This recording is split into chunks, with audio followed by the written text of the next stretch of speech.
Hello dear student, आइए एक नया टॉपिक और इस चैप्टर का लास्ट टॉपिक है।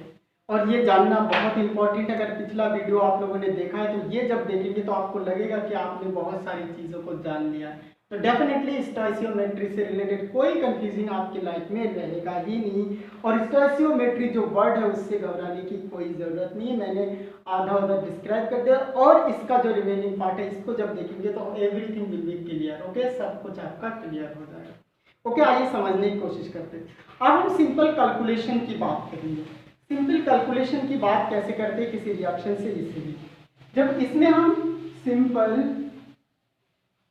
कैलकुलेशन की बात करेंगे, कुछ हिंदी कुछ इंग्लिश इस तरह से हम इसको बताएंगे डियर स्टूडेंट, जैसा आपके समझ में आ जाए। आप समझने की कोशिश करिएगा, आप समझ जाएंगे बहुत इजीली। ठीक है, सिंपल कैलकुलेशन में क्या करते हैं, जब आपके पास कोई रिएक्शन होता है और बैलेंस रिएक्शन होता है तो उसमें नंबर ऑफ मोल्स जान सकते हैं, नंबर ऑफ मॉलिक्यूल्स जान सकते हैं, क्योंकि रिएक्शन में मॉलिक्यूल्स ही पार्टिसिपेट करता है। ठीक है, तो नंबर ऑफ मॉलिक्यूल्स जान सकते हैं, रिलेटिव मास जान सकते हैं और रिलेटिव वॉल्यूम्स जान सकते हैं। तो कितने चीजों को हमें जानना है, ये पॉइंट जानना है। Relative molecules, relative number of molecules, relative number of molecules ये जानना है। दूसरा हमें जानना है रिलेटिव नंबर ऑफ मोल्स जानना है। तीसरा हमें रिलेटिव नंबर ऑफ मास जानना है, रिलेटिव मास जानना है। और हमारे पास फोर्थ नंबर रिलेटिव वॉल्यूम जानना है। क्या जानना है? Relative volume. क्लियर? अब आइए जरा एक एक करके कोई रिएक्शन देते हैं और समझने की कोशिश करते हैं। जरा सब कुछ देखिएगा। यहाँ पे मैंने एक रिएक्शन दिया, हाइड्रोजन सिंपल लेंगे गैसियस स्टेट में प्लस ऑक्सीजन गैसियस स्टेट में, और ये आपका बना रहा है H2O लिक्विड स्टेट में, और ये आपका 2 है और ये आपका 2। पहले वाले को अगर देखें रिलेटिव नंबर ऑफ मॉलिक्यूल्स, तो रिलेटिव नंबर ऑफ मॉलिक्यूल्स अगर देखें पहले वाला, ये फर्स्ट मान लेते, सेकंड मान लेते, थर्ड मान लेते, जितना जल्दी हो सके वो काम करें। तो 1 नंबर हम यहाँ दे रहे हैं, हमें निकालना है रिलेटिव नंबर ऑफ मॉलिक्यूल्स। तो रिलेटिव नंबर ऑफ मॉलिक्यूल्स यहाँ पे क्या है? 2 मॉलिक्यूल्स, 2 मॉलिक्यूल्स। डन। यहाँ पे कितना है? 1 मॉलिक्यूल। यहाँ पे कितना है? 2 H2O के मॉलिक्यूल होते हैं, 2 मॉलिक्यूल्स।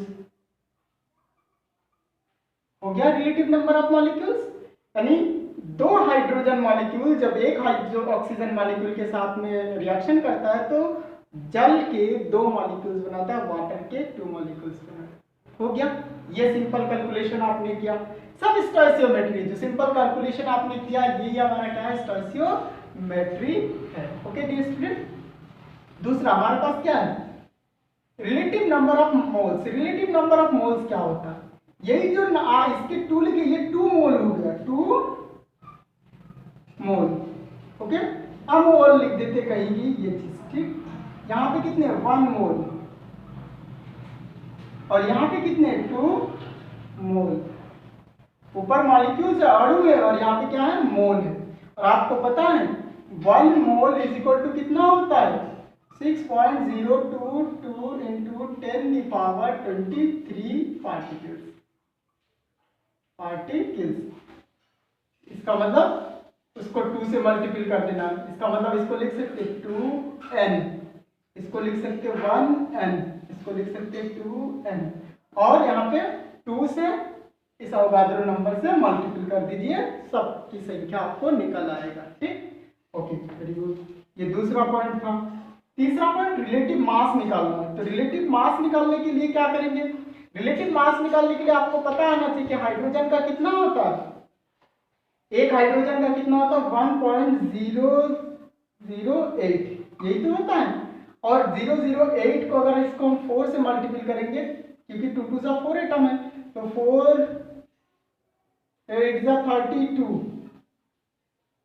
0 यहाँ पे आ जाएगा और ये आ जाएगा इसका रिलेटिव मास। इसका कितना आ जाएगा 4.032 AMU एटॉमिक मास यूनिट। इसका कितना आ जाएगा ऑक्सीजन का 16 होता है, कितना होता है 16.00, तो ये हो जाएगा 32.00 AMU एटॉमिक मास यूनिट। इसका होता है 18 का कितना हो जाएगा 18 पॉइंट समथिंग होता है, तो ये हो जाएगा 18 36.03 AMU, ये इसका एक्चुअल एटॉमिक मास यूनिट है। Clear student?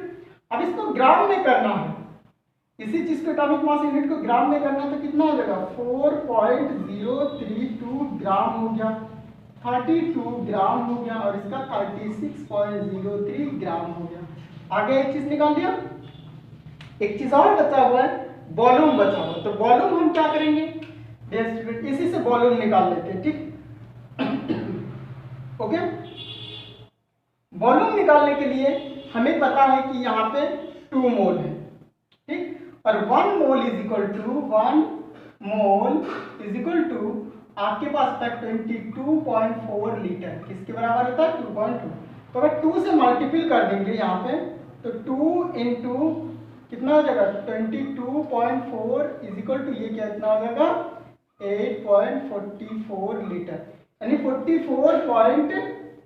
इसके केस में इसका जो वॉल्यूम आएगा मैं ऊपर लिख देता हूँ, शायद नीचे नहीं दिख रहा होगा, तो इसका जो वॉल्यूम होगा रिलेटिव वॉल्यूम इसके केस में 2 से मल्टीप्लाई, तो ये 44.8 लीटर के बराबर होगा। यहाँ पे कितना है 1 ही है, तो 1 इज इक्वल टू आपके पास ये कितना हो जाएगा 22.4 लीटर हो जाएगा। इसमें कितना हो जाएगा 2 फिर से मोल है, 2 मोल इज इक्वल टू फिर इतना हो जाएगा, तो इसका कितना आ जाएगा 44.8 लीटर। ठीक, इस तरीके से हम क्या निकाल सकते हैं एसटीपी पर। तो ये जितने भी टर्म आपने लिखा ये सब क्या होता है स्टोइसियोमेट्रिक। अब तो आप जान ही गए होंगे कि किसी भी रिएक्शन से हम उसके भार में संबंध, भार आयतन में संबंध, यानी कहने का मतलब मास और वॉल्यूम में रिलेशन निकाल सकते हैं, उसके बाद वॉल्यूम में रिलेशन निकाल सकते हैं और मास में रिलेशन निकाल सकते हैं।